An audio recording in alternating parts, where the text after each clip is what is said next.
Good evening to all of you and welcome to India's largest learning platform UPSC CSC in Hindi. Unacademy के इस बेहतरीन platform पर मैं प्रदीप कुमार सिंह आप सभी का स्वागत करता हूं, जो कि इंडिया का सबसे लार्जेस्ट प्लेटफॉर्म है। यहां पर मैं आप सभी को स्वागत करता हूं। आप सभी लोग जितने भी बच्चे हैं अपने ग्रुप सर्कल में, अपने फ्रेंड सर्कल में, जहां कहीं भी हो, वीडियो का लिंक शेयर करें और ज्यादा से ज्यादा मात्रा में आप लोग यहाँ पर जुड़े, ताकि मैं इस क्लास के इंपोर्टेंट्स आप लोगों के लिए यही है कि ऐसे पेपर जो आज हुआ है मॉर्निंग की शिफ्ट में, सेकंड शिफ्ट का आज एग्जाम नहीं था और कल जो हम लोग का एग्जाम होने वाला है जीएस पेपर फर्स्ट, और अभी तक आधुनिक भारत का मैं जितने भी टॉपिक्स में पढ़ाया हूं, इससे कल भी आप लोग का अनुमान लग जाएगा कि मेरे द्वारा पढ़ाया गया। मैं आज ही आप लोगों से बोल रहा हूं कि कल आप लोगों को पता लग जाएगा कि मेरे द्वारा पढ़ाया हुआ कितने क्वेश्चन आपके पेपर में आए हैं और कितने आप सॉल्व कर पा रहे हो। तो आप लोग सभी फ्रेंड सर्कल को जोड़िए जल्दी से, क्योंकि इस क्लास का इंपोर्टेंस आपका एस्से पे है। उससे पहले मैं अन अकेडमी के बारे में बता दूं। अन अकेडमी का अगर आप प्लस का सब्सक्रिप्शन लेते हैं तो आपको मिलता है डेली लाइव क्लासेज। ना सिर्फ आपको डेली लाइव क्लास मिलता है, बल्कि आपके सिलेबस को वेल स्ट्रक्चरल तरीके से कंप्लीट करा दिया जाता है और साथ ही जितने भी टॉपिक्स आपके कंप्लीट कराए जाते हैं उन सभी टॉपिक्स पर लिया जाता है लाइव टेस्ट और क्विजेज लिया जाता है, और साथ ही मिलता है अनलिमिटेड एक्सेस, अर्थात आप जितनी बार चाहें उतनी बार अपनी क्लासेस को करने के लिए स्वतंत्र होते हैं। आप गूगल प्ले स्टोर पर जाइएगा। गूगल प्ले स्टोर पर जाने के बाद वहां से अन अकेडमी लर्निंग ऐप को डाउनलोड कर लीजिएगा। अन अकेडमी लर्निंग ऐप को जब आप डाउनलोड करोगे तो यहां पर आपको दिया गया होगा सर्च बटन। इस सर्च बटन में आपको एक नाम को सर्च करना है और वह नाम कौन सा है? प्रदीप कुमार सिंह। कौन सा नाम है? प्रदीप कुमार सिंह। जब ये नाम को सर्च करोगे तो वहां पर इतिहास का, हिस्ट्री का प्रीलिम्स लेवल की क्लासेज मेरे द्वारा अपलोड की गई है। आप वहां पर सभी बच्चों के लिए वो क्लासेज क्या है, फ्री ऑफ कॉस्ट है, तो वहां से वो क्लासेज आप लोग देख सकते हो।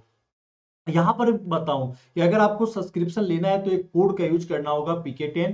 पीके10 कोड का यूज करोगे तो 10% का डिस्काउंट मिलेगा, प्लस मेरा मेंबरशिप आपको मिलेगा, जहां पर मैं आपको अच्छे तरीके से मेंटोर करूंगा, समझाऊंगा किस प्रकार से एग्जाम की तैयारी करनी चाहिए, आंसर राइटिंग कैसे होना चाहिए, क्वालिटी क्या होना चाहिए, क्वालिटी ऑफ कंटेंट क्या होना चाहिए, और इसी के साथ एक साल के कोर्स का दाम कितना हो जाएगा? 44,550 रुपया। और 2 सालों के लिए कोर्स का दाम कितना हो जाएगा? 64,800 रुपया। यह 2 साल का हो जाएगा। यहाँ पे अगर हम लोग देखें आइकॉनिक सब्सक्रिप्शन में आपको मिलते हैं पर्सनल कोच, डेली मेंस के क्वेश्चन आंसर का प्रैक्टिस कराया जाता है, स्टडी प्लानर होते हैं, साथ में मैं समझा दूंगा, बाद में आप लोग बोलोगे तो मैं लिखवा भी दूंगा, लेकिन ज्यादा लंबा हो जाएगा। ठीक है, तो एक बार मैं समझाऊंगा, आप लोगों को लिखकर टेलीग्राम पर सेंड करना है और लिया जाता है इसे पर्सनलाइज फीडबैक। इसके लिए आपको एक कोड का यूज करना होगा पीके10। पहले तो आप सभी लोग जुड़िए क्लास में, मैक्सिमम बच्चे आज होना चाहिए, ताकि लगे कि हाँ रिकॉर्ड अगर ये ऐसे का किया जा रहा है तो मैक्सिमम बेनिफिट ले सके इसका। और आप खुद देखोगे बाकी टीचरों के द्वारा जो एनालिसिस कराया गया है, ठीक है, और आप लोग खुद करोगे क्वेश्चन कितने इजी वे में हो जाएगा।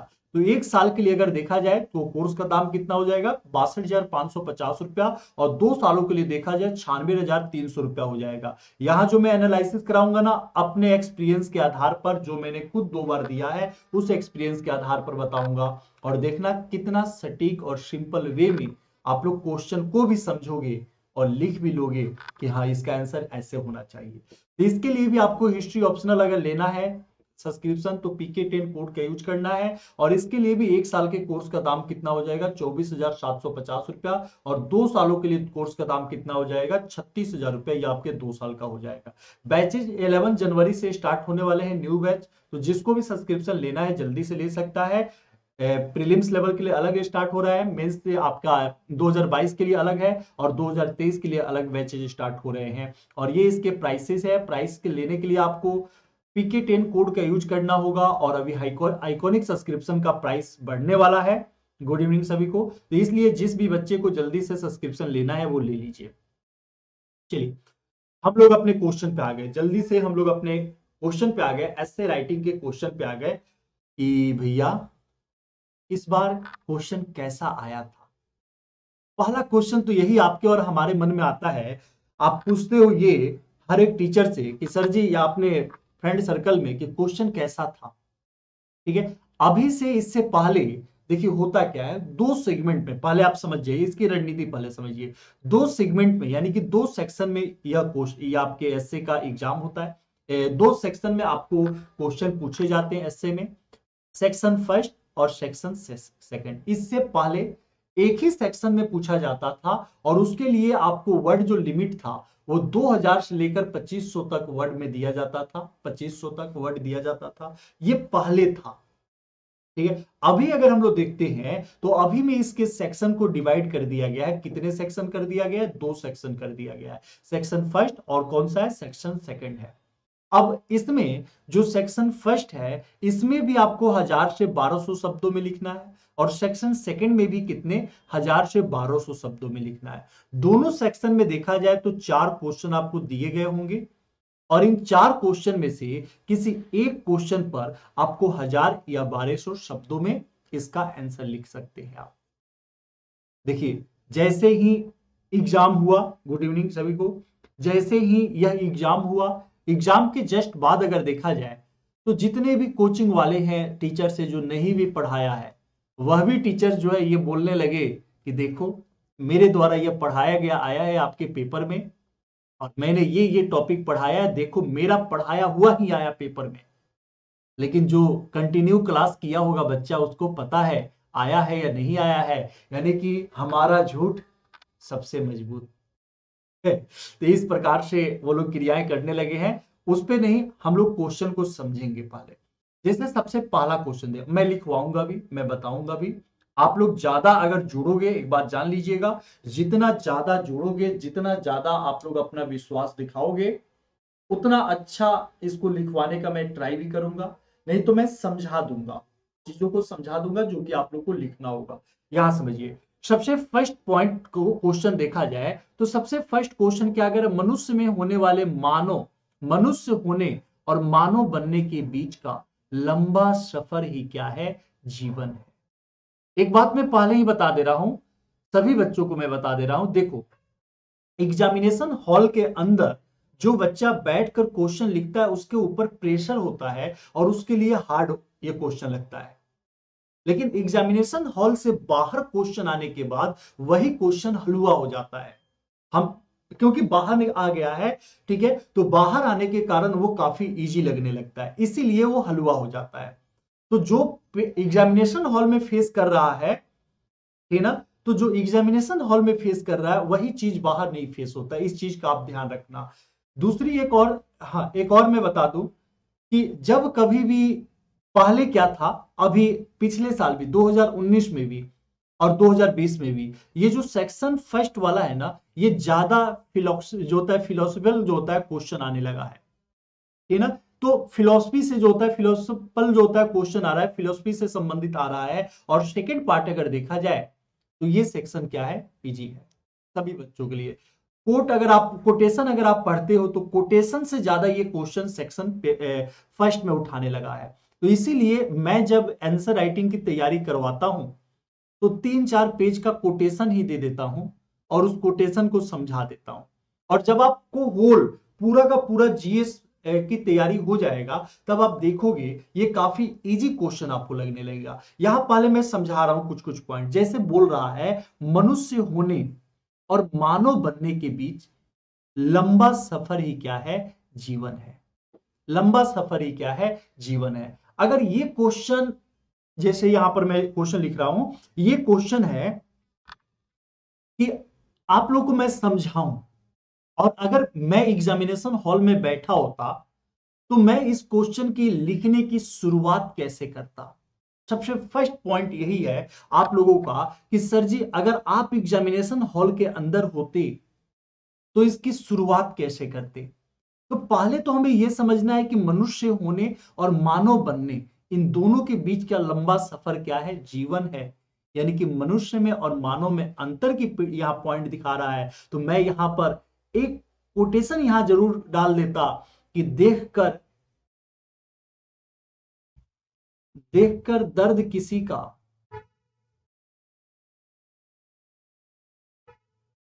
ठीक है। यहां पर मैं कोटेशन एक जो होता है पॉइंट की शुरुआत ही इसी शब्द से करता है। एक ऐसा शब्द इसमें चुनना चाहिए ताकि एग्जामिनर जब देखे तो उसको लगे, थोड़ा खुश हो और आगे भी जो होता है उसको कॉपी चेक करने के लिए बढ़े। देखकर दर्द किसी का जो आह निकल जाती है,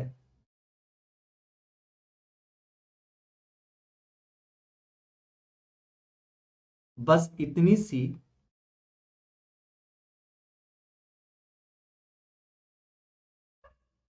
सी बात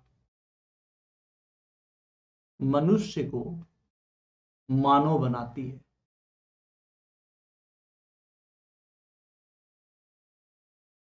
बस इतनी सी बात क्या है, मनुष्य को मानव बनाती है। आप देखना, मैं इसी लाइन से, इसी से मैं अपने आंसर का वहां पर एस्से में मैं शुरुआत करता। अब यहां देखो, अगर ये शब्द आप लोगों ने लिख मतलब सुना, तो आप लोगों को शायद अब इस क्वेश्चन के आंसर भी आप लोगों को समझ में आ गया कि अभी हाल फिलहाल में देखा जाए तो जो मनुष्य है, यह मनुष्य क्या है, बहुत सी बेबस है, लाचार है, अपनी जीवन में इतना अपने उलझनों में इतना ज्यादा उलझ चुका है कि दुनिया का सुख कभी वो पाया ही नहीं। ये सिर्फ और सिर्फ जो होता है अपना जीवन जीता है। जैसे वर्तमान परिप्रेक्ष्यों में देखा जाए तो कोविड 19 का दौर आया। कोविड 19 के दौर में ही दो टाइप के इंसान थे, एक मनुष्य और एक मानव थे। मनुष्य जो अपने अपने आप को घर के अंदर बंद करके, अपने आप को घर के अंदर बंद करके व्हाट्सएप पर, फेसबुक पर, टीवी पर, इन सभी में लगे हुए थे। और मानव जो अपनी जान की बाजी लगाकर दूसरों की सेवा में लगे हुए थे, वह क्या हुए, मानव के में आ गए। जो अपने लिए नहीं जीता हो, जो गैरों के लिए जी लिया, जैसे महात्मा गांधी हुआ, चाहे महात्मा गांधी हो गए, चाहे नेल्सन मंडेला हो गए, मदर टेरेसा हो गई, जिन्होंने दूसरों के लिए अपने जीवन को जी लिया या जिया है, वही क्या है, मानव है। इसी इसी पॉइंट से आपको इस एस्से को लिखना चाहिए और आरंभ भी करना चाहिए। और कुछ कुछ पॉइंट्स आप लोग को मैं याद दिलवाऊंगा, मैं याद करवाऊंगा भी, अपने कोटेशन में दूंगा, तो उसमें आप लोग को जरूर याद कराऊंगा कि इस प्रकार से कोई चीजें हो जिसको आप ऐड कर सकते हैं।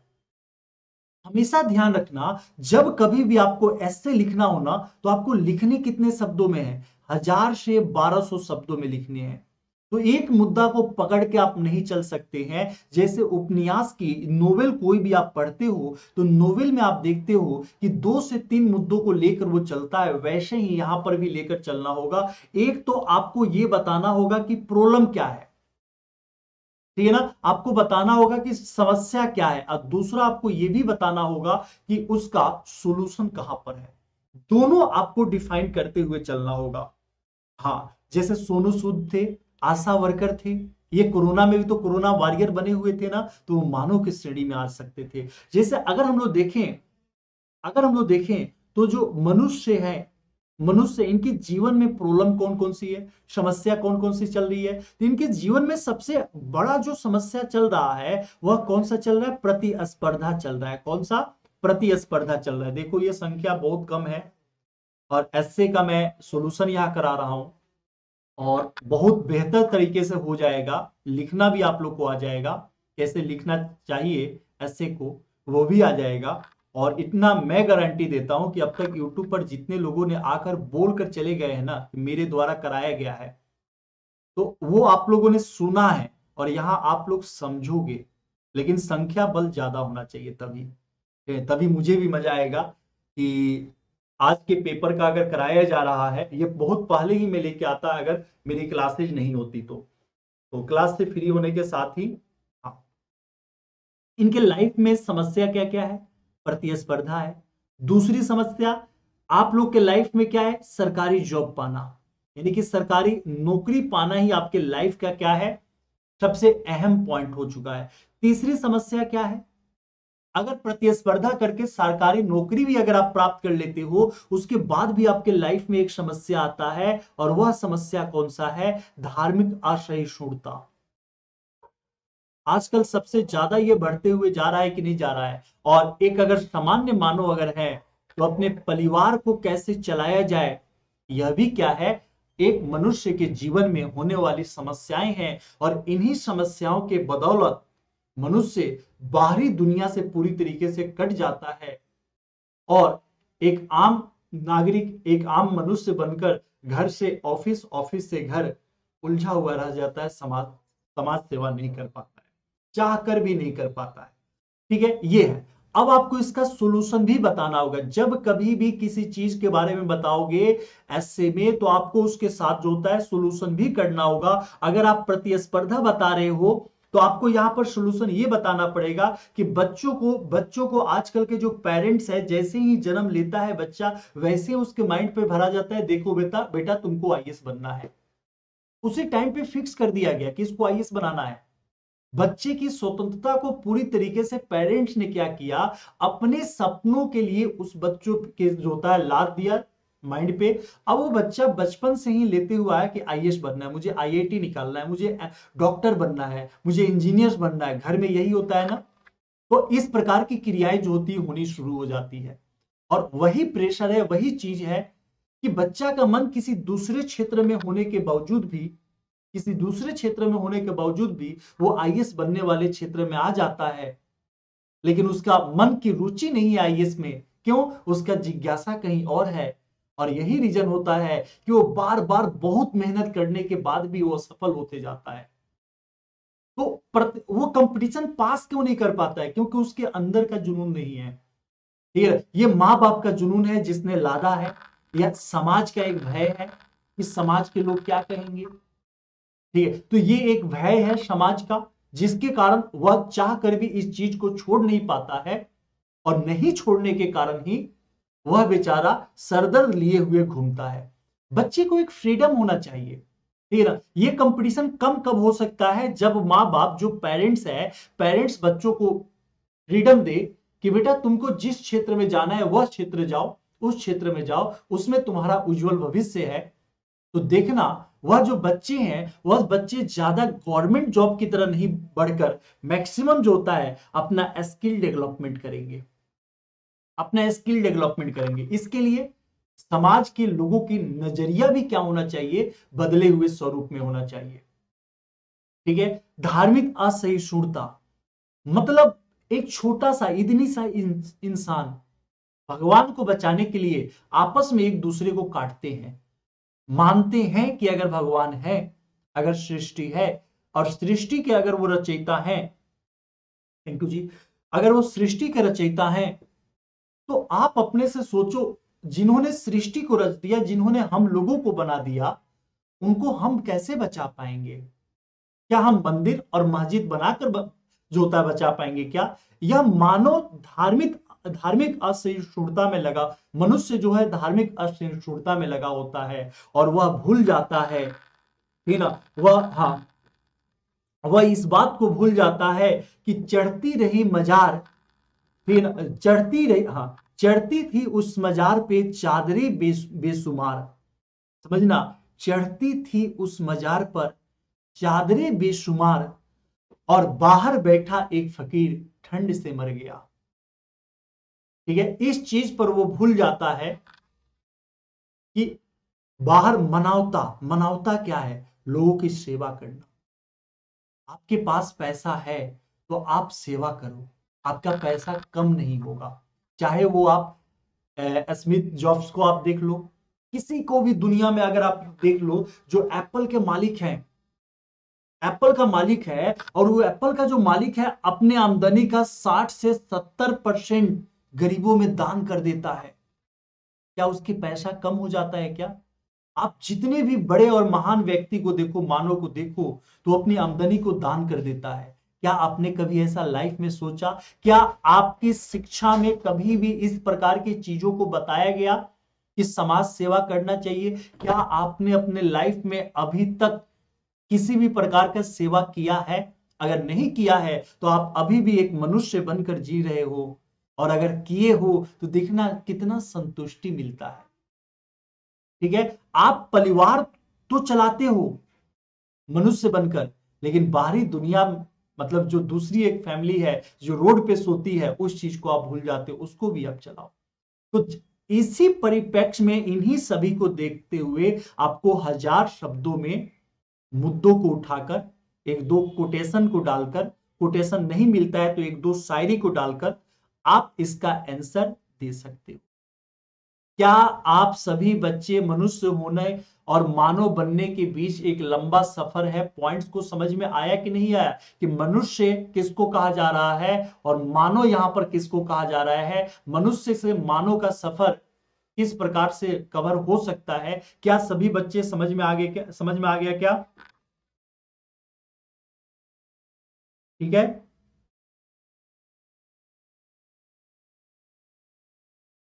जी चलिए। किसी के मन में कोई डाउट्स या क्वेश्चन तो नहीं है ना? रहमान जी क्या हो गया? ये क्वेश्चन समझ में आ गया ना कैसे आप लिखोगे?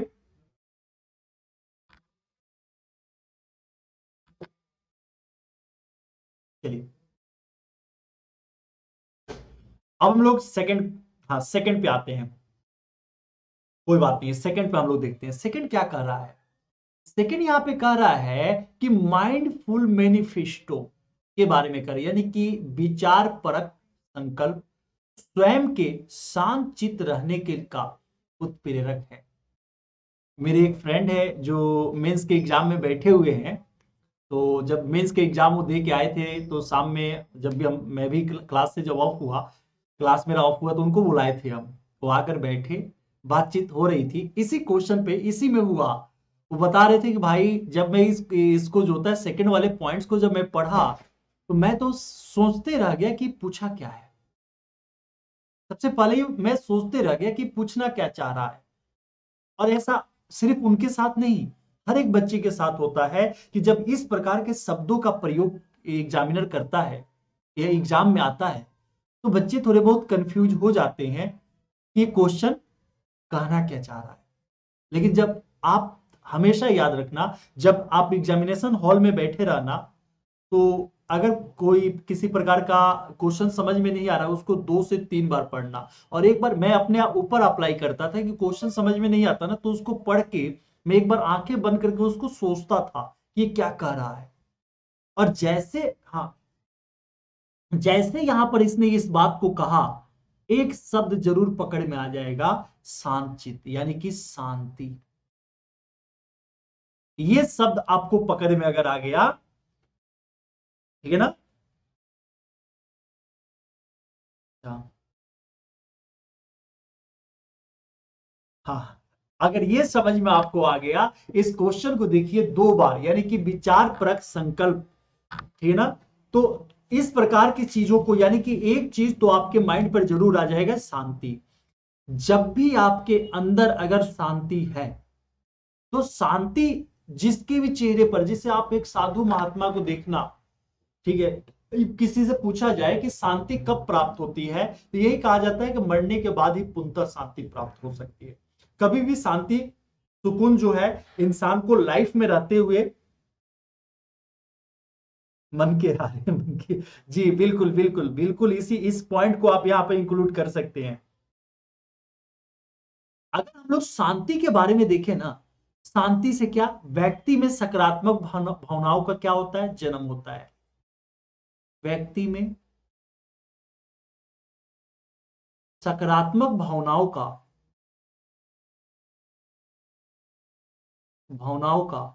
क्या होता है, जन्म होता है। व्यक्ति अगर शांत चित्त वाला है, शांत मन वाला है, तो शांत मन वाले व्यक्ति को क्या मिलता है, सुकून की प्राप्ति होती है।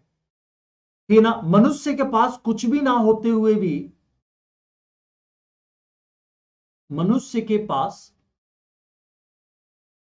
कुछ ना होते हुए भी उनको क्या मिलता है, संतुष्टि मिलता है। तो मनुष्य के पास अगर कुछ भी नहीं है तब भी उनको क्या मिल रहा है, संतुष्टि मिल रहा है। और शांति क्या है, परम और सबसे अंतिम सुख है। परम और अंतिम सुख है। देखिए यहां पर सिर्फ मैंने आपको एक पॉइंट बताया, शांत चित्त, ये किस्मा विचार परक संकल्प स्वयं के शांत चित्त रहने के लिए क्या है, उत्प्रेरक है। यहां पर देखो एक शब्द का प्रयोग किया गया, माइंडफुल मैनिफेस्टो।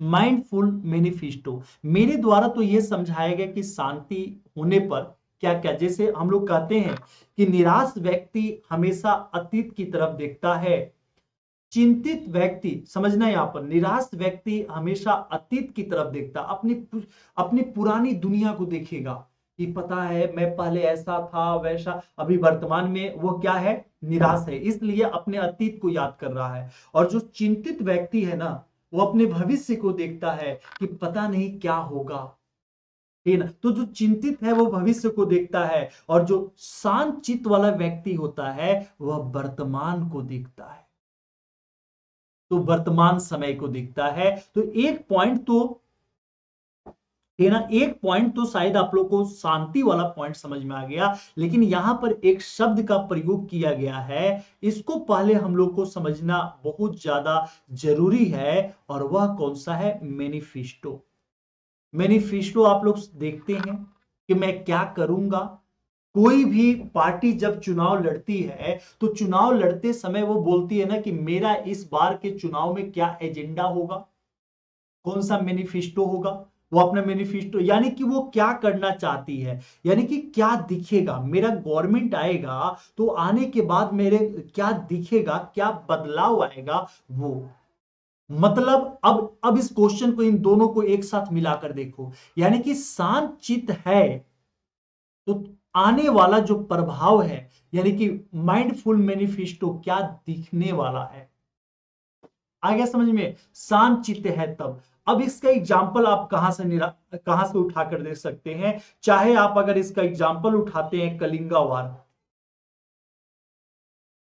कलिंगा युद्ध से लेकर आए, युद्ध से पहले अशोक के मन में क्या था, अहंकार था, क्रोध था, सीमा विस्तार करने की नीति थी, लेकिन जब वो शांति से देखा कि मैं ही वो कारक हूं जिसके कारण इतने सारे लोगों की मृत्यु हुई है, तो जब यह शांत हुआ तभी तो देखा ना, तो उसने युद्ध भावना को क्या कर दिया, त्याग दिया।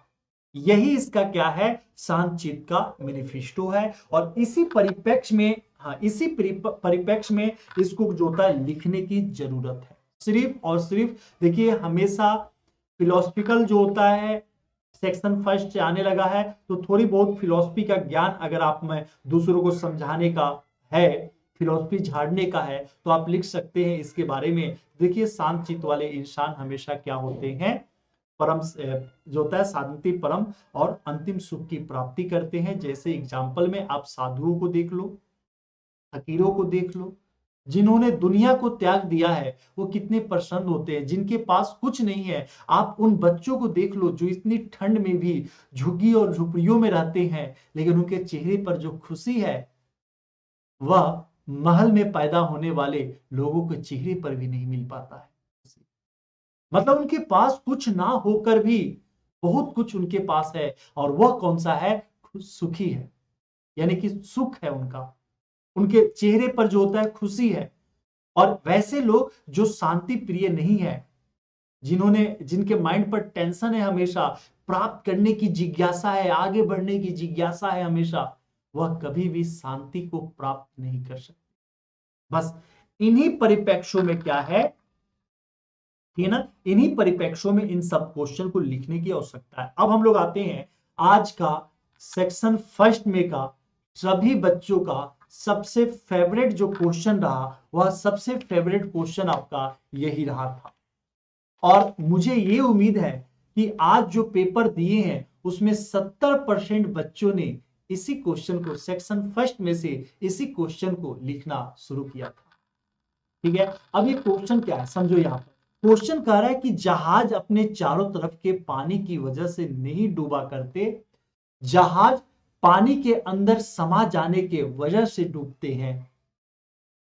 ठीक है, वजह से डूबते हैं। एक बार फिर से अगर नहीं आ रहा है क्वेश्चन समझ में, एक बार क्वेश्चन समझो और जल्दी से आप सभी बताओ कि ये क्वेश्चन किस तरफ इशारा कर रहा है। क्वेश्चन 1 से 2 बार देखो, और एग्जामिनेशन हॉल में जब बैठो तो 2, 3, 4 बार, जितनी बार आप देख सकते हो क्वेश्चन को देखो। लेकिन हाँ, क्वेश्चन समझने का प्रयत्न जरूर करो। एग्जामिनेशन हॉल में जाकर कोई आप लोगों को समझाएगा नहीं, ठीक है।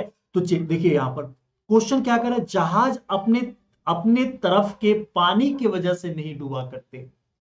एक लाइन में इसको देखिए, दोबारा इसको देखिए, जहाज अपने तरफ के पानी की वजह से नहीं डूबा करते, अपने अपने चारों तरफ के पानी के वजह से नहीं डूबा करते, ठीक है। जहाज पानी के अंदर समा जाने की वजह से डूबा करते हैं।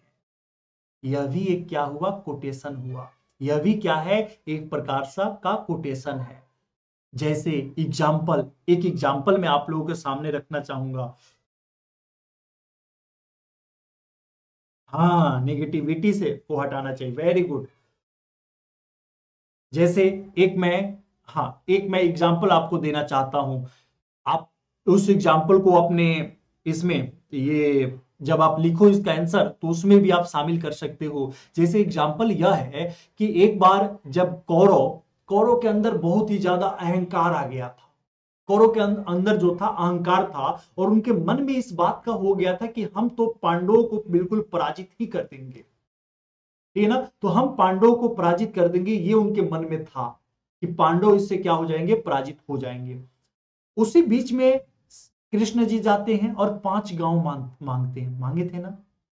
लेकिन कौरवों ने क्या किया, अपने अहंकार में आकर मना कर दिया। नाश किसका हुआ, कौरवों का हुआ। यानी कि आप एक, अगर आपका ये जो भ्रष्टाचार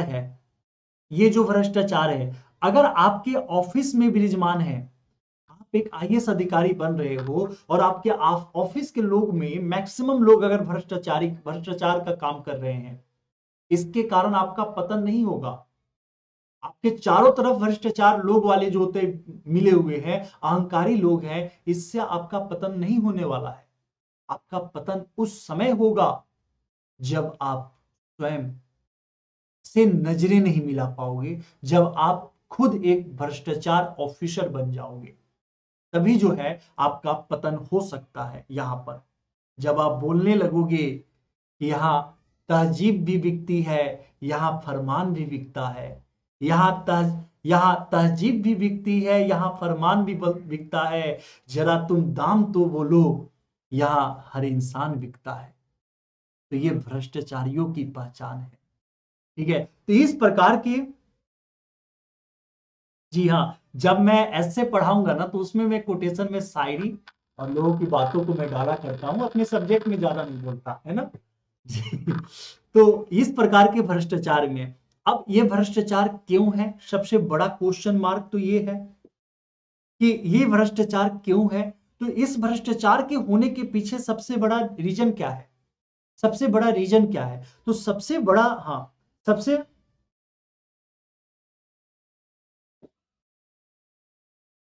हाँ बिल्कुल बिल्कुल। तो इसका सबसे बड़ा रीजन अगर हम लोग ध्यान रखें तो सबसे बड़ा रीजन तो ये है ना कि नैतिक शिक्षा की क्या देना, नैतिक शिक्षा की कमी है।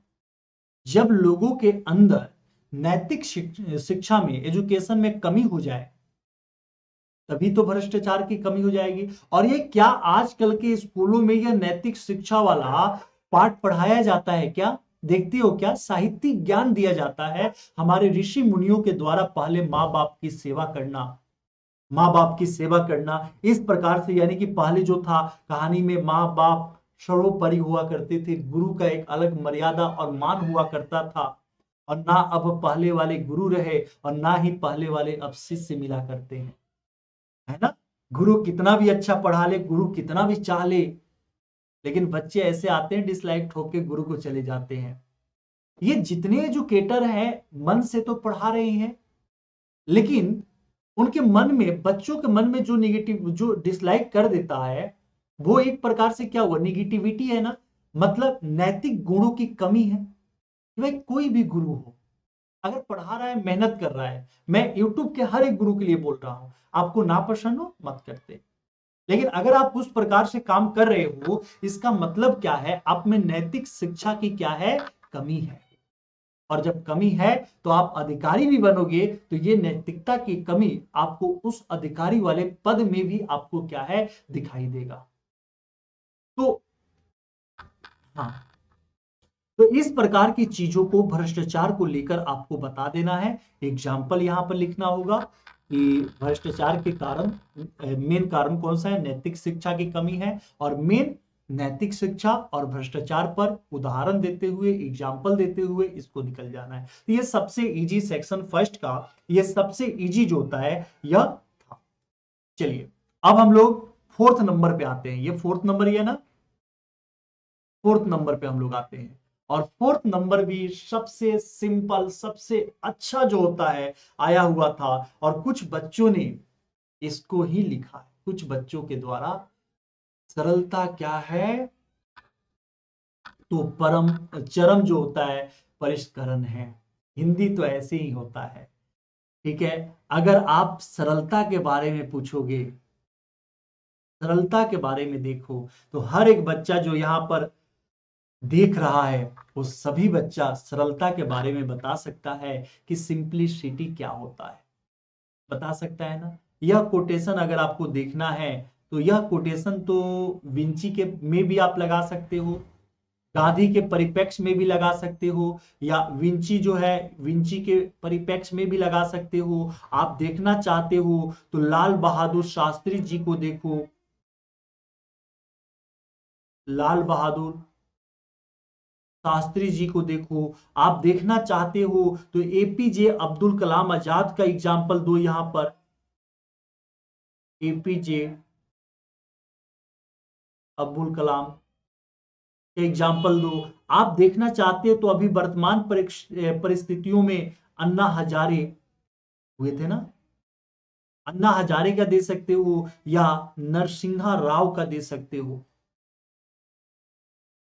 आपको जानकर आश्चर्य होगा कि नरसिंहा राव जब अपने महत्वपूर्ण पद पे बैठे हुए थे, जब नेता मंत्री, आजकल क्या आप देखते हो कि हमारे चाचा विधायक हैं, है ना, तो भतीजा जो होता है वो छलता। अच्छा, ये कारनामा तो इनके साथ हुआ था ना, लाल बहादुर शास्त्री जी के साथ हुआ था ना। ये अपनी गाड़ी से जा रहे थे,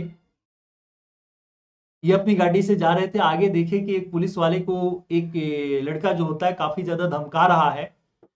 अपनी गाड़ी से उतरे और पूछने लगे क्या बात है, तो बोला कि देखो तुम बीच में मत पड़ो, तुम्हारे लिए अच्छा होगा, क्योंकि मेरे चाचा विधायक हैं, मंत्री है, विधायक नहीं बोला था, मेरे चाचा मंत्री हैं। तो बोले अच्छा अच्छा, तुम्हारे चाचा मंत्री है, कोई बात नहीं है, मैं देश का पीएम हूं, मुझे तो बता सकते हो।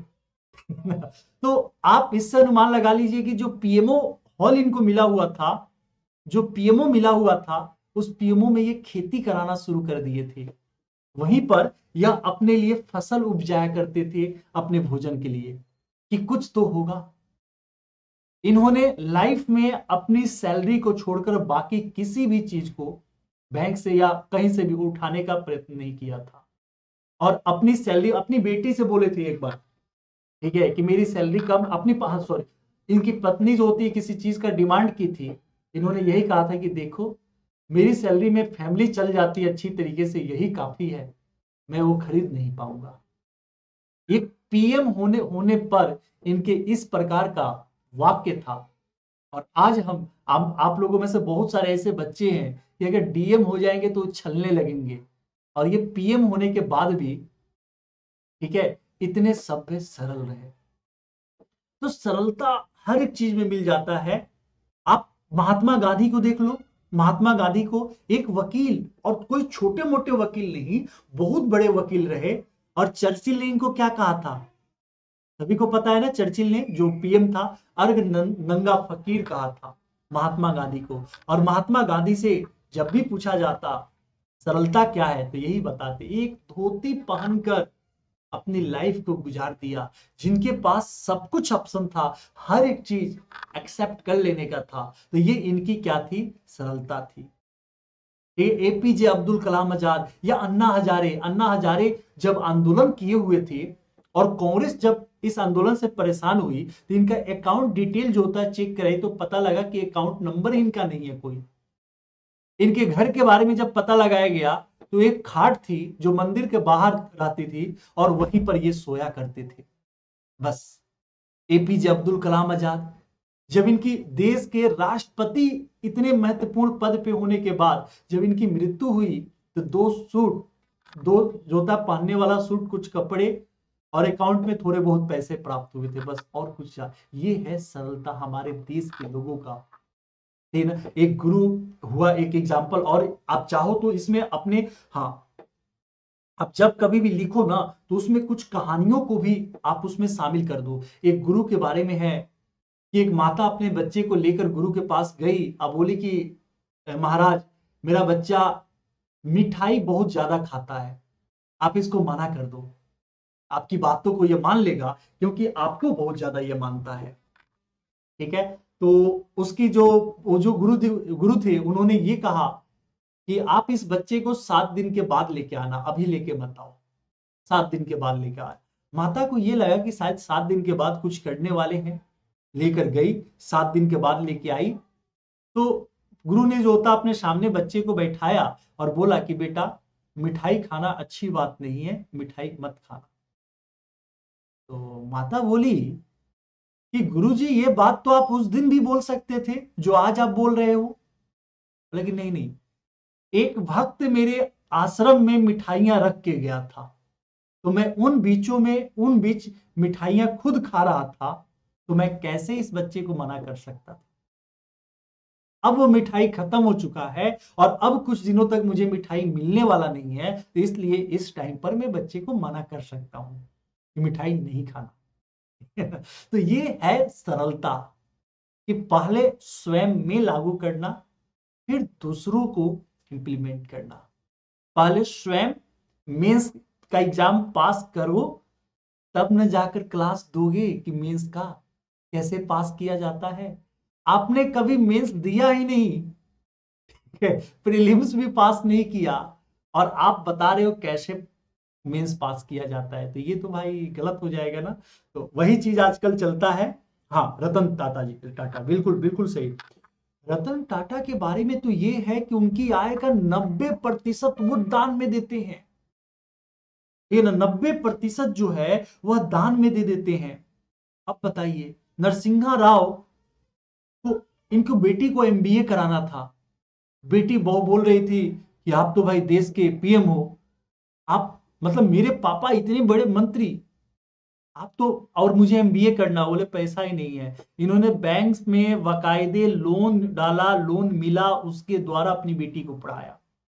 तो जब आप सिंप्लिसिटी वाले पे जाओगे तो आपके सामने बहुत सारे पॉइंट मिल जाएंगे, जिसको उदाहरण के रूप में आप पेश करके लिख दोगे, बहुत ही सिंपल में हो जाएगा।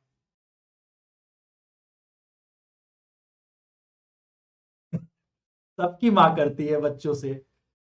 ठीक है, चलिए, तो ये भी समझ में आ गया ना। अभी अभी तक देखो एक बात, कि हम लोगों ने प्रथम सेक्शन के जितने भी यहां पर एस्से था, उन सभी एस्से को अच्छे तरीके से समझ पाने में सक्षम हुए हैं या नहीं।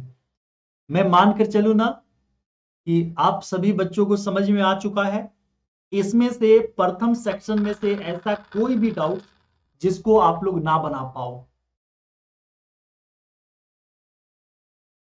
जिसको आप लोग ना लिख पाओ। ठीक है। आजकल हाँ, कोचिंग माफिया वाले यही बात बोलते हैं कि जितने भी क्वेश्चन दिए गए ना वो मेरे नोट्स से दिए गए हैं। तो ये सब बहुत ज्यादा बोलते हैं। गुड इवनिंग जी, क्लियर हो गया ना। अब हम लोग सेकंड वाले पे आते हैं। सेकंड सेक्शन हमेशा क्या होता है, जीएस से रिलेटेड होता है। अभी ये 2 सालों से फिलोसफी से रिलेटेड कर रहा है या कोटेशन से रिलेटेड कर रहा है, लेकिन हमेशा जो सेकंड रहा है ना, ये आपके जीएस से रिलेटेड रहा है। तो जब कभी आप लोग का जीएस का ऑल पेपर कंप्लीट हो जाएगा ना, तो ये अपने आप लोग को लिखना आ जाएगा। और यही रीजन है कि मैं अभी एसए का बैच आप लोगों के लिए नहीं चलाया हूं, क्योंकि मैं जीएस का सेक्शन कंप्लीट नहीं करवाया हूं। वास्तविकता यही है। और जब मैं, जहां जब हमारा झूठ सबसे मजबूत, हाँ जी, तो जब मैं जीएस वाला कराऊंगा ना, तब उसके बाद मैं 10 दिनों के लिए एसए का कोर्स चलाऊंगा, और अब देखना बहुत मजा आएगा, बहुत अच्छा लगेगा आप लोगों को। चलिए, तो हम लोग आते हैं यहां पर, जो हम हैं वह संस्कार, और जो हमारे पास है वह क्या है, सभ्यता, है ना। एक मैं पॉइंट्स आप लोगों के सामने रख देना चाहता हूं यहीं पर, और ये जैसे मैं बताऊंगा ना आप लोग इसका आंसर लिख पाने में सक्षम हो जाओगे। जैसे एग्जाम्पल अगर मैं आपके सामने कहता हूं कि संस्कृति रूपी, ये याद कर लेना हमेशा, ये कहीं पर भी इसका काम आप कर सकते हो। हाँ, 60 से 70% दे देता है। नहीं जी रुचि जी, उस समय मैं फ्री ऑफ कॉस्ट में पढ़ाऊंगा। हाँ, संस्कृति रूपी गाड़ी पर चढ़कर,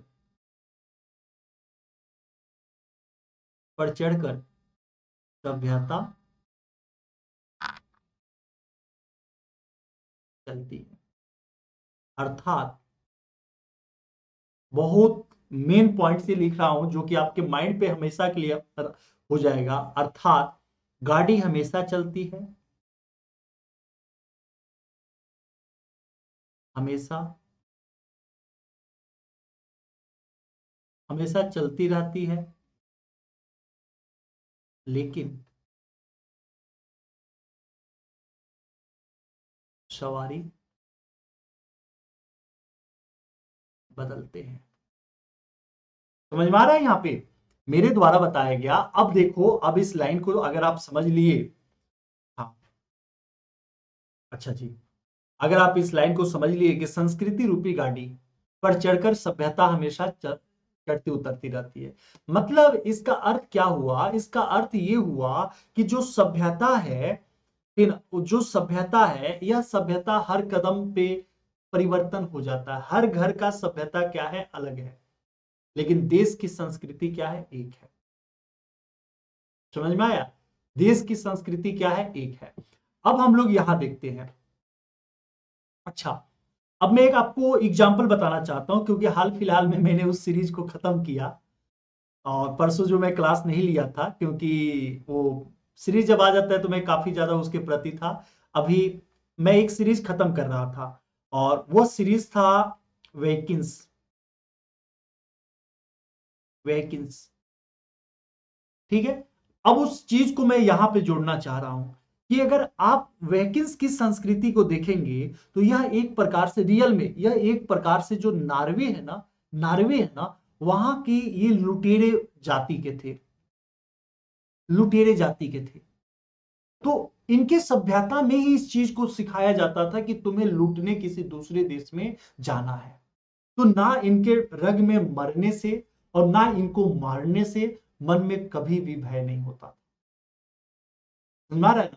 तो जैसा हमारा हमारी जो होती है सभ्यता होती है, उसी प्रकार से हमारी संस्कृति भी क्या है, ढलने लगती है। भारत में अगर देखा जाए तो भारत में अगर हम लोग देखते हैं बौद्ध धर्म,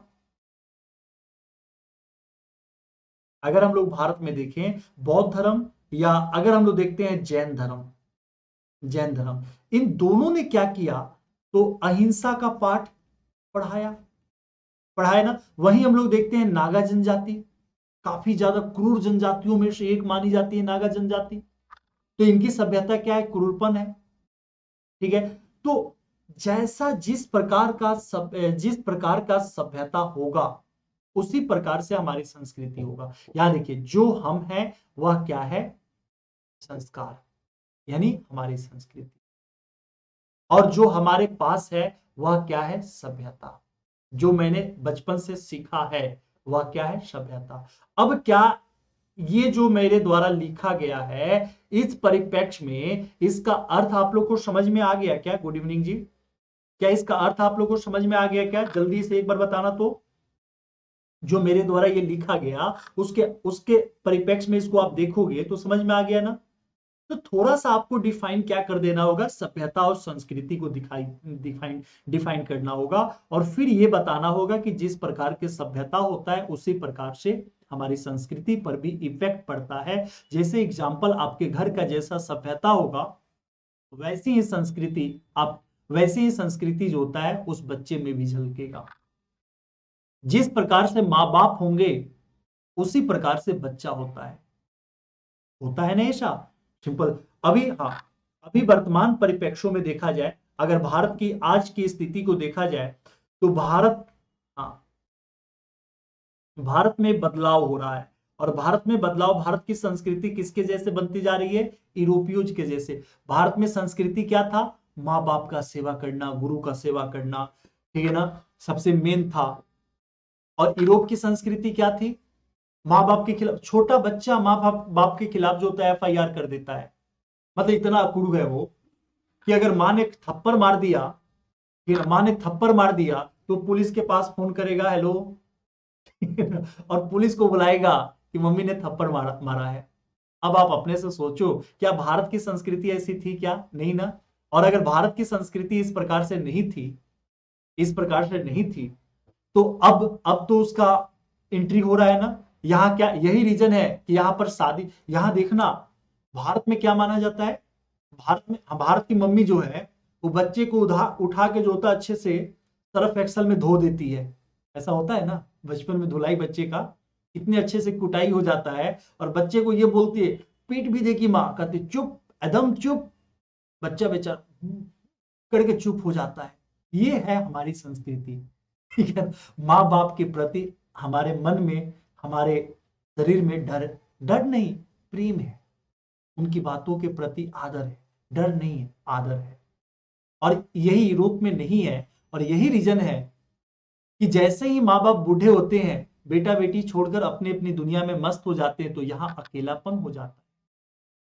क्या वही सिचुएशन भारत में अब आना शुरू नहीं हो गया है? आ रहा है ना। प्रॉब्लम नंबर फर्स्ट में आप इसको गिना सकते हैं ना, कि यही स्थिति भारत में आना अब शुरू हो चुका है। तो फर्स्ट प्रॉब्लम तो आप लोग यहां पर, ठीक है, बता सकते हैं। दूसरा, आप लोग देखिए, भारत में अगर शादी होता है तो शादी को कहा जाता है ना 7 जन्मों का रिश्ता है। जैसा भाग में मिल गया, अब उसको लेकर तुम्हें चलना है, निभाना है रिश्ता, चाहे, ठीक है ना, तुम कैसे भी हो। लेकिन अगर तुम्हारे लक में 7 जन्मों के रिश्ता में से जो बनते आई है वही मिली है, अगले रूप में, मतलब पहले बहुत अच्छी होंगी, क्या पता इसमें खराब होंगी, अगले रूप में अच्छे हो जाए, तो इसको मानकर तुम यह जो होता है लाइफ अपना क्या कर लो, व्यतीत कर लो। वही यूरोप में क्या है? यूरोप में क्या है? यूरोप में पहले वो लोग रहते हैं साथ में, और फिर सोचते हैं क्या हमें शादी कर लेना चाहिए।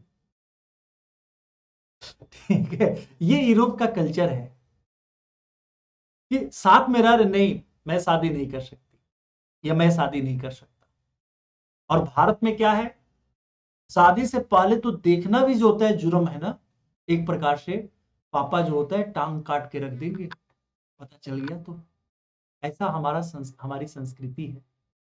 तो अभी वर्तमान परिप्रेक्ष्य में हम लोग क्या कर रहे हैं, हम लोग यूरोप वाले मॉडल को अपना रहे हैं ना। और इसमें सबसे बड़ी जो कमी है, वह कमी कौन सी है? वो कमी है हमारी नैतिक शिक्षा की कमी, हमारी नैतिक आधार की कमी। और वह है कि आज मनुष्य अपने जीवन में इतना ज्यादा बिजी हो गया है कि अपने बच्चे को उस प्रकार की नैतिक शिक्षा को दे पाने में असक्षम साबित हो रहा है। तो उन्हीं, हाँ,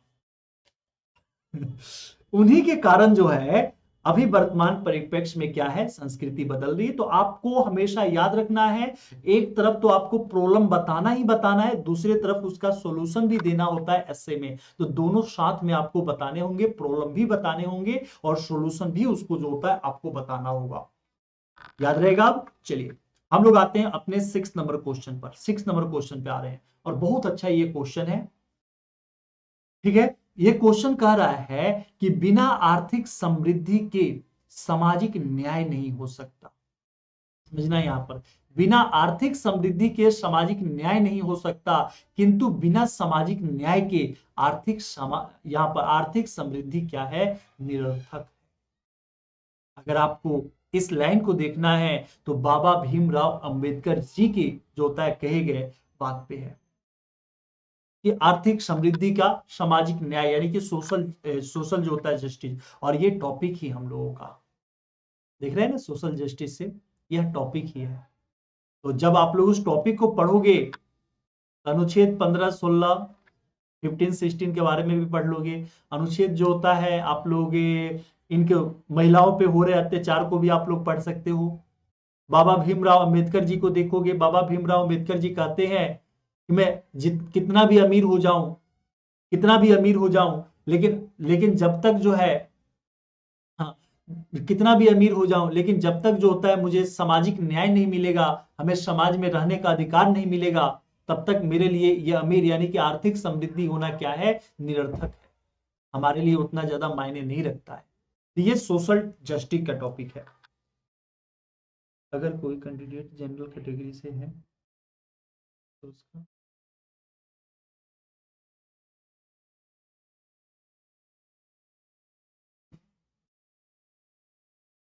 जी मैं उसके बारे में बता दूंगा।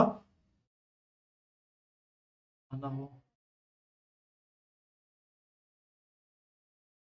बता दूंगा, एक बार टेलीग्राम पे कीजिएगा, मैं बताऊंगा इसको। यहाँ यहाँ समझिए। अब इसके बाद 7 नंबर अगर हम लोग ऐसे को देखते हैं, अब आप लोग का संख्या कम हो रहा है ना, तो अब समझाना मैं कम कर रहा हूं। अगर 7 नंबर क्वेश्चन को हम लोग देखें, 7 नंबर क्वेश्चन क्या कर रहा है, पितृसत्ता की व्यवस्था नजर में बहुत काम आने के बावजूद सामाजिक विषमता का सबसे प्रभावी संरचना है। सामाजिक विषमता का सबसे प्रभावी, और यहां भी मैं एक कोटेशन को डालकर इसका आंसर शुरू करता, और वह कोटेशन कौन सा है, हाँ, ढोल गंवार शुद्र, हाँ, शूद्र पशु नारी,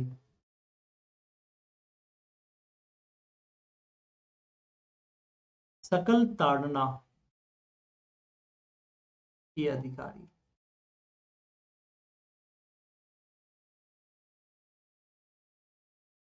भगवत गीता में यह लिखा गया है किसके साथ, किसने लिखा है, तो तुलसीदास ने लिखा है इस बात को। किसने लिखा है, तुलसीदास।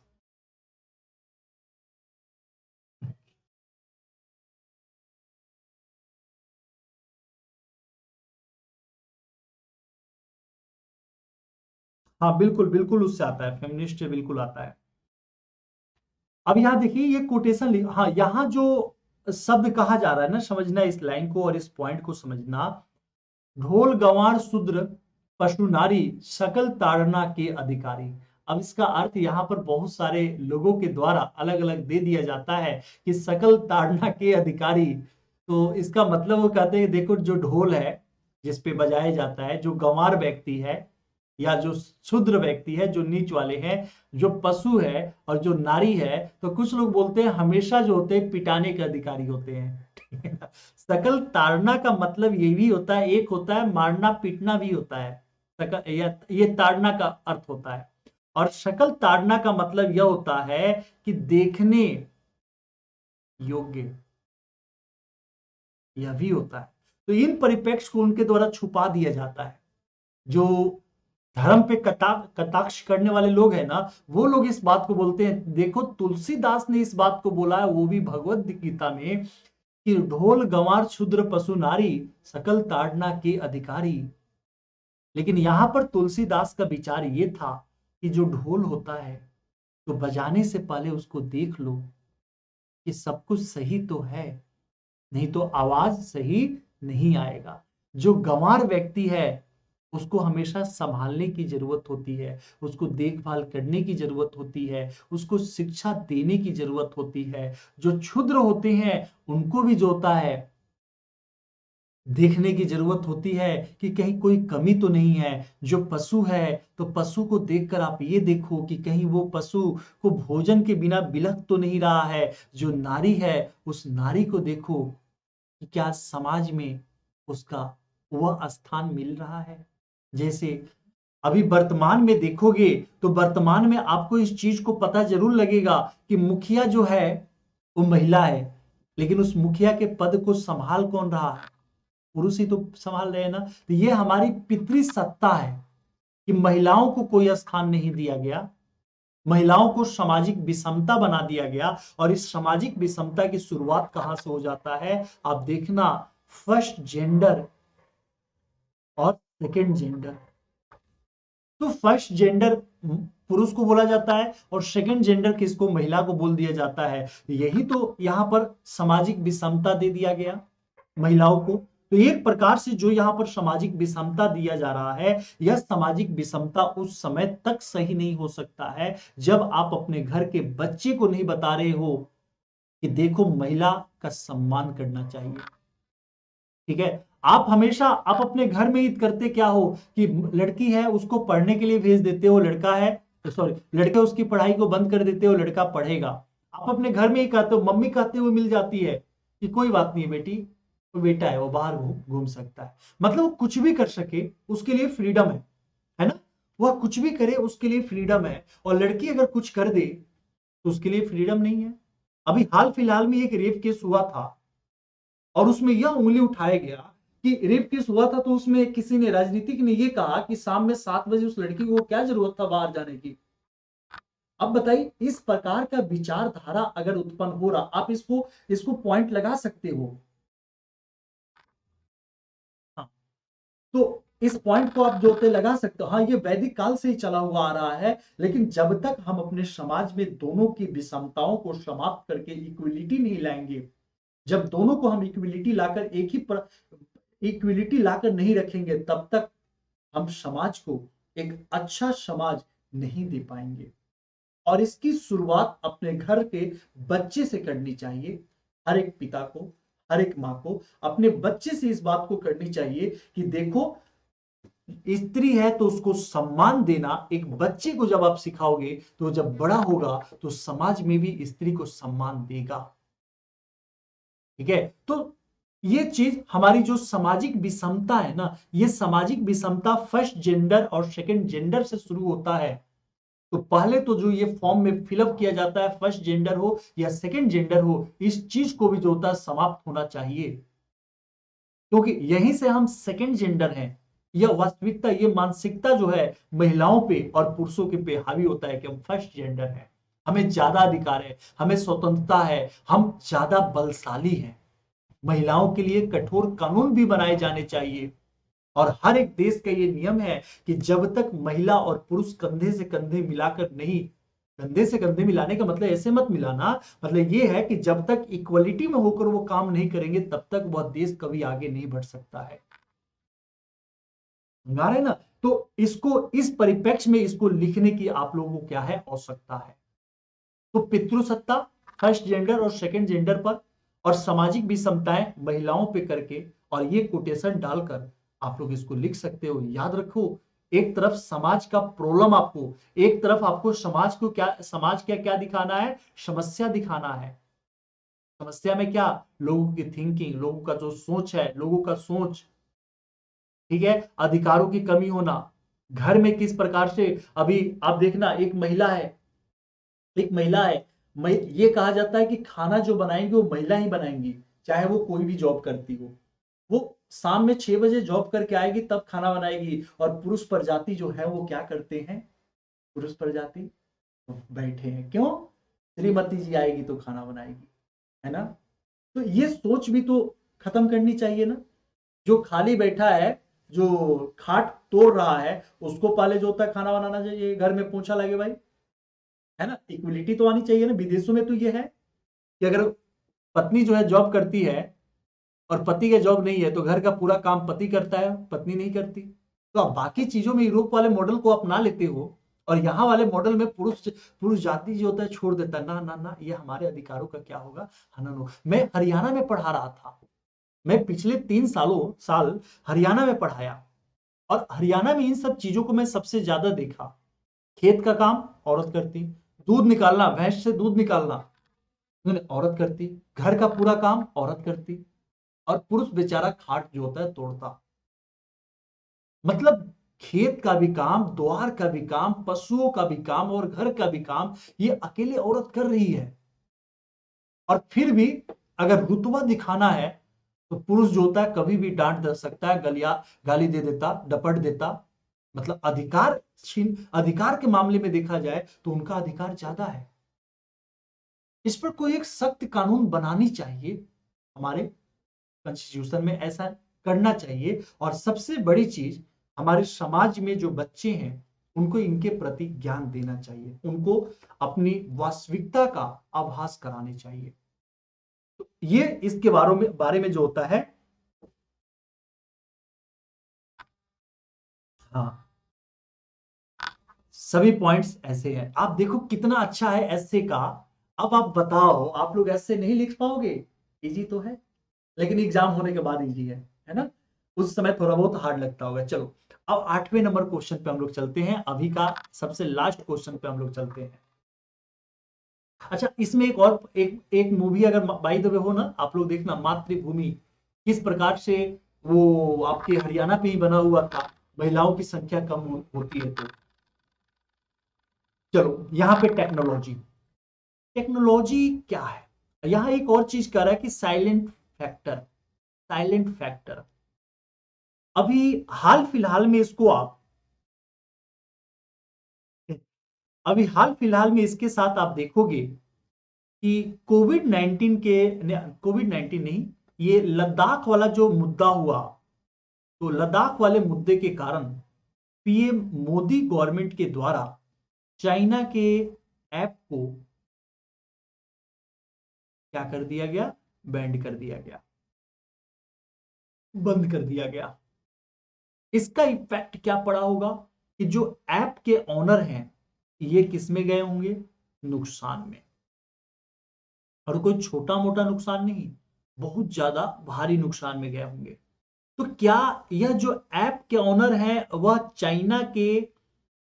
चाइना के सरकार पर इस बात को दबाव नहीं डाल रहे होंगे कि भैया इस तरीके से काम मत करो जिससे हमारा नुकसान हो? और इस परिस्थितियों को देखकर क्या दूसरा जो देश है वो सबक नहीं लेता होगा कि अगर हम ऐसे किए तो एक भारत का जो सबसे बड़ा बाजार है उस बाजार से हमें हाथ धो देना पड़ेगा? यह भी तो होगा ना, सोचते होंगे ना। बिल्कुल। अभी टेक्नोलॉजी के बारे में अगर हम लोग देख लें,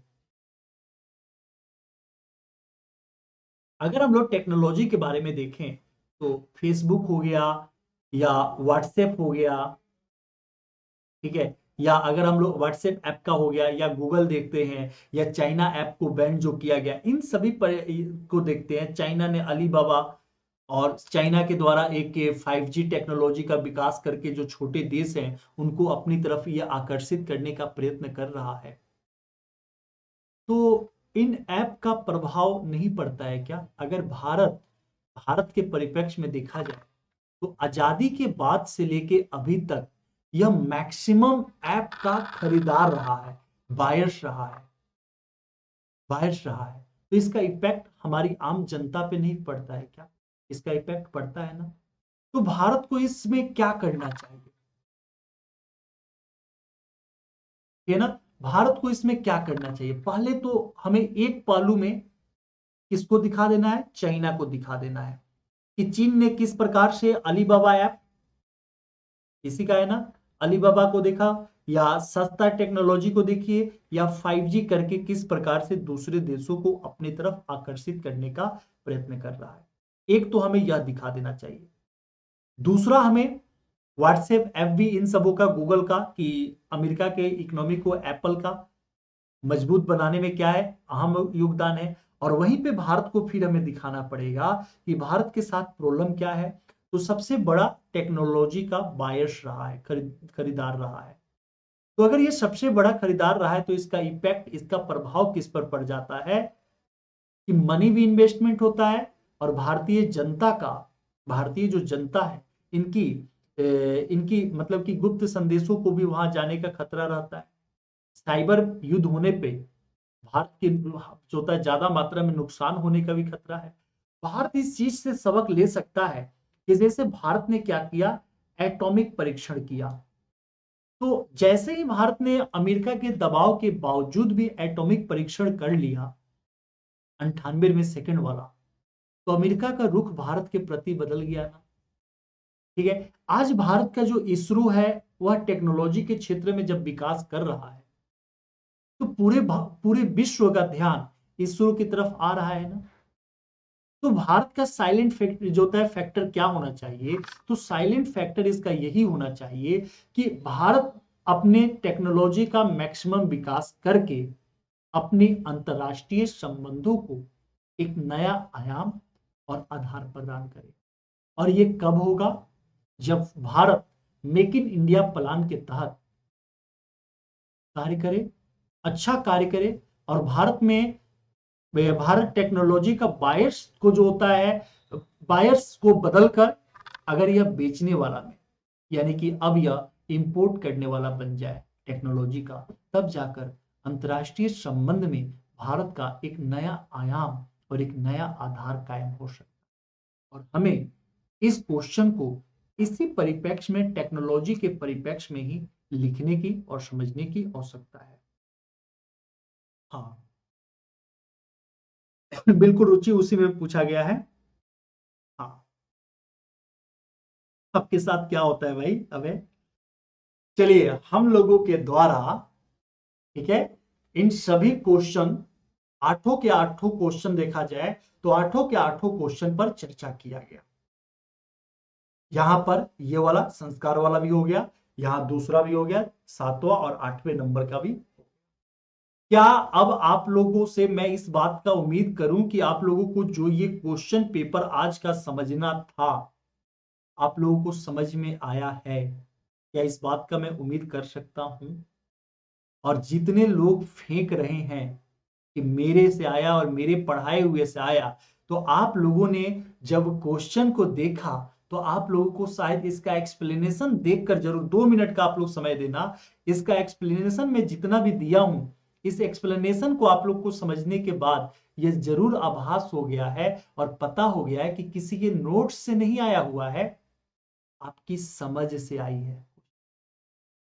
आपने जो सिलेबस कंप्लीट किया है, ठीक है, उस सिलेबस के कितने परसेंट को आपने समझा है, उस पे आया है। यह ऐसे ऐसा नहीं है कि जो जैसा पढ़ाएगा उसी के अकॉर्डिंग आ जाएगा। थैंक यू, धन्यवाद आप सभी को क्लास से जुड़ने के लिए। आप लोग जाने से पहले क्लास को जरूर लाइक करना, अपने फ्रेंड सर्कल में शेयर करना, चैनल को सब्सक्राइब कर लेना, और एक कोड का यूज करना, PK10 कोड का यूज करना, ठीक है। और कोई भी अब आप लोगों में से डाउट्स या क्वेश्चन है, आप लोग पूछ सकते हो। चलो, किसी के भी मन में अगर कोई डाउट्स या क्वेश्चन आ रहा है तो पूछ सकते हो आप सभी बच्चे।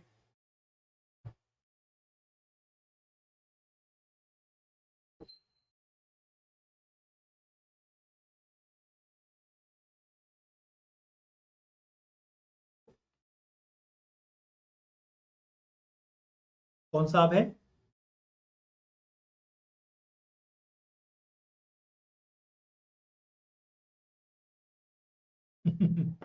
Good night sir.